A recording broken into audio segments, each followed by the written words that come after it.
Start by trimming tile edges so the cutouts sit snugly against plumbing and read as intentional details. For a clean finish, first measure twice and cut once using a tile nipper or angle grinder with a diamond bit to create precise openings that match the pipe profile.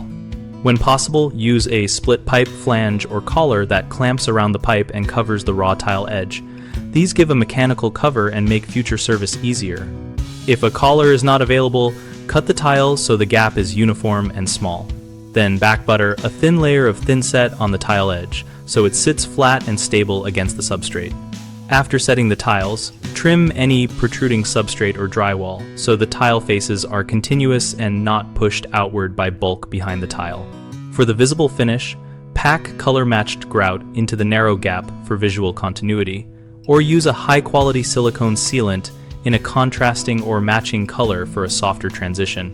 Remember that grout provides appearance while silicone offers flexible movement control.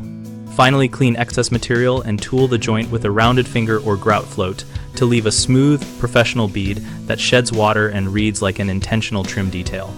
The three most common mistakes are cutting too large so the gap looks sloppy, relying solely on grout where movement will cause cracks, and leaving rough, unpolished tile edges that catch the eye. If the cut is too large, replace the tile or add a properly sized split collar to mask the excess and square the visual line. Where movement is expected, use silicone or a movement accommodating caulk, not grout, so the joint stays intact while still looking finished.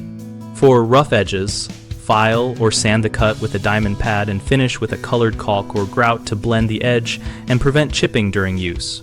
BigHomeProjects.com connects homeowners with local contractors and hosts a discussion community where people share tips and ask practical questions. We help contractors get visibility and find new projects while homeowners compare approaches and learn what works for tile and trim around plumbing.